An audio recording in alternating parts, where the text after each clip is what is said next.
আসসালামু আলাইকুম রহমতুল্লাহি আবরকাতুহ। সম্মানিত দর্শক, আওয়ামী লীগ এবং বিএনপির মধ্যে যে পুরনো বিরোধ, এটি এখন তুঙ্গে।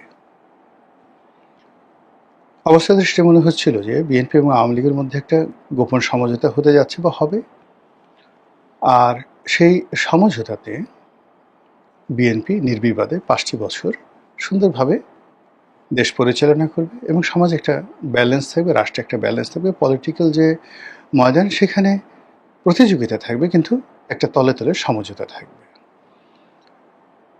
পার্লামেন্টে যে ইসলামী দলগুলো রয়েছে, এনসিপি আছে, তারা তাদের কার্যক্রম চালাবে, কিন্তু কোনো অবস্থাতেই তারা যেন সরকারকে জিম্মি করতে না পারে। সেখানে পলিটিক্যাল যে ভারসাম্য, সেই ভারসাম্য রক্ষা করার জন্য আওয়ামী লীগ দায়িত্ব পালন করবে। আর তার প্রেক্ষিতে ধীরে ধীরে ধীরে ধীরে আওয়ামী লীগকে নর্মালাইজ করার জন্য সরকার সর্বরকম ছাড় দিবে আস্তে আস্তে, যেন লোকজন মন্দও না বলতে পারে, আওয়ামী লীগকে পুনর্বাসন করা হয়েছে এ ধরনের বদনাম দিতে না পারে।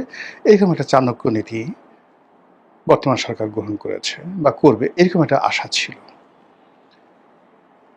২ নম্বরে যে জিনিসটা ছিল সেটা হলো বাংলাদেশে যেটিকে বলা হয় দক্ষিণপন্থী রাজনীতি, যেটিকে বলা হয় ইসলামী রাজনীতি, যেটিকে বলা হয় উগ্রপন্থা রাজনীতি, যে যাই বলুক না কেন, এটি সেই পাকিস্তান জমানা থেকে বাংলাদেশে এটি বেড়ে চলছে।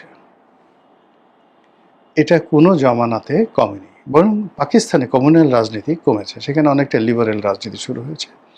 কিন্তু বাংলাদেশ এবং ভারতে এই মুহূর্তে পৃথিবীর সবচেয়ে কমিউনাল রাজনীতি বলতে যেটি বোঝায়, সাম্প্রদায়িক যে রাজনীতি বলতে যেটি বোঝায়, সেটি এখন সর্বোচ্চ পর্যায়ে ভারতে এবং দ্বিতীয় পর্যায়ে বাংলাদেশে।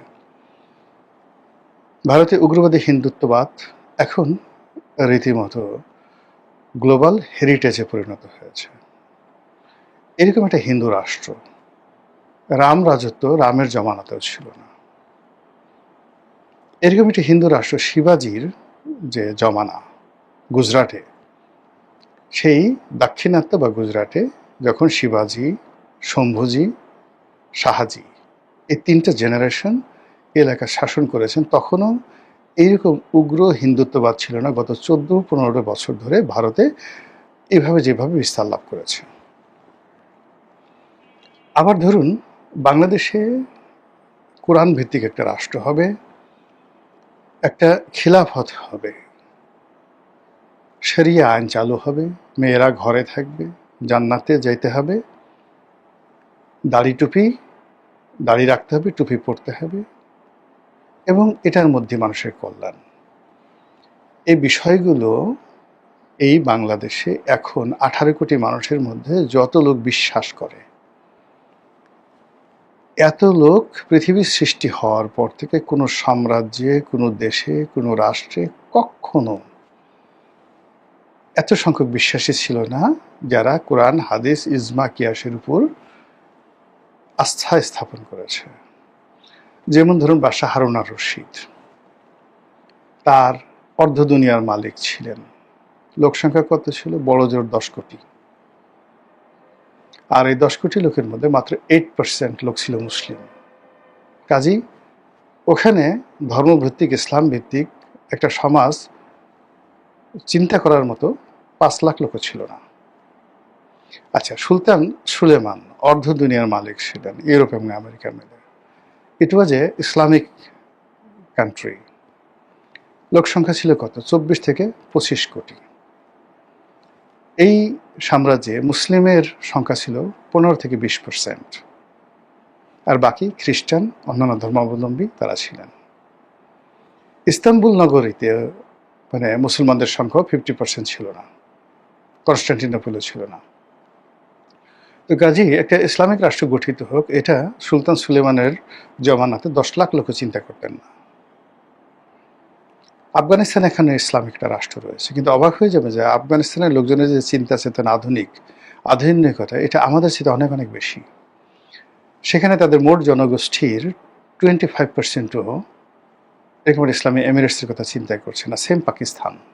ভারতের কথা তো বললাম যে ভারত এখন হিন্দু রাষ্ট্রের কথা, 140 কোটি যদি লোকজন থাকে, 140 কোটির মধ্যে বড় জোর ধরেন 20 থেকে 25 কোটি লোক ডাইভার্টলি, সেখানে কংগ্রেস আছে, অনেকগুলো আছে, নট মোর দ্যান 25 কোটি লোক এইভাবে ডাইহার্টেডলি হিন্দু রাষ্ট্রের কথা চিন্তা করছে না।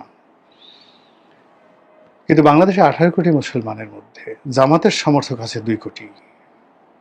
এরবারে অন্যান্য সব মিলিয়ে যদি আপনি ধরেন অ্যাট লিস্ট 5 থেকে 6 কোটি লোক, 5 থেকে 6 কোটি লোক মনে প্রাণে তারা বিশ্বাস করছে যে তারা একটা এমিরাজ গঠন করবে, তালেবানি রাষ্ট্র গঠন করবে, শরিয়া ভিত্তিক শাসন করবে, এবং এর মধ্যেই মানুষের কল্যাণ, কোরআন হাদিস ইজমা কিয়া, সেই 5 থেকে 6 কোটি লোক, এটাকে আপনি কিভাবে মোকাবেলা করবেন?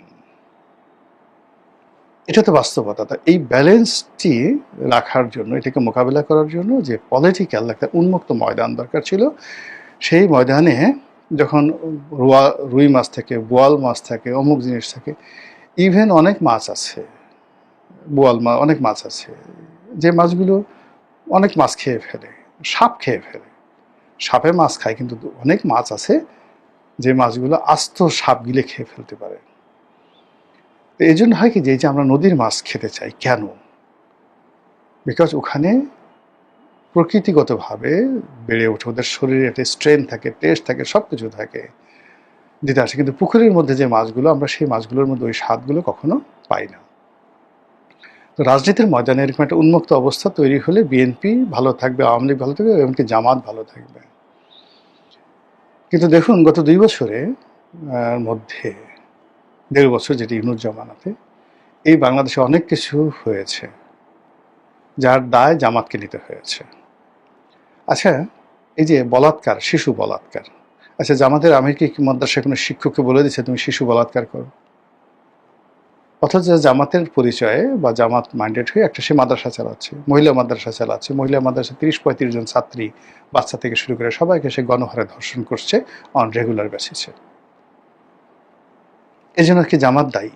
ওই যে মাজার ভাঙলো, পুড়িয়ে ফেললো, জামাতের আমিরকে বলে দিয়েছে, কিন্তু এই দায়িত্বগুলো নিতে হয়েছে বিকজ ইটস এ কনজারভেটিভ। এবং ডক্টর ইউনূস যদি আর কয়দিন ক্ষমতায় থাকতেন, মানে আর বছরখানি ক্ষমতায় থাকতেন, আপনি বিশ্বাস করেন, এই যে আমি এখন কোটটাই পরে ঘুরে বেড়াচ্ছি, আমাকে যদি রাস্তায় থামিয়ে 2 গালুদি চল দিয়ে, বেটা হারামজাদা মুসলমানের পোলা, তুই এখন পর্যন্ত দাড়ি রাখিসনি, মাথায় টুপি পরিসনি, আবার টাই পরে ঘুরে বেড়াচ্ছিস, কুত্তার জিব্বা পরে ঘুরে বেড়াচ্ছিস, তোর একদিন কি আমার একদিন।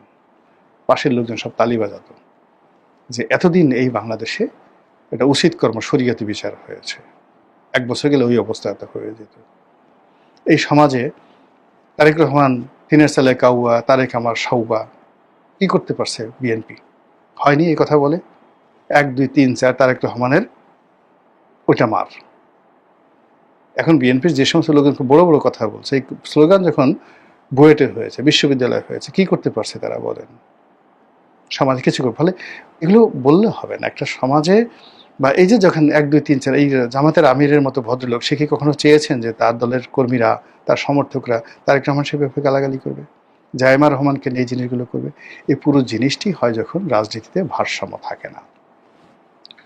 এনিওয়ে, তো সেই কারণে রাজনীতির ভারসাম্যতে বিএনপি, আওয়ামী লীগ, সমস্ত রাজনৈতিক দলগুলো থাকবে, এরকম যারা আশা ভরসা করেছিলেন, এমনকি আওয়ামী লীগের লোকজন যারা এই আশা করে জামাতকে নিয়ন্ত্রণ করার জন্য বিএনপির সঙ্গে হাত মিলিয়েছেন, বিএনপিকে ভোট দিয়েছেন, তারা এখন নিজের কান নিজেরা মলছেন।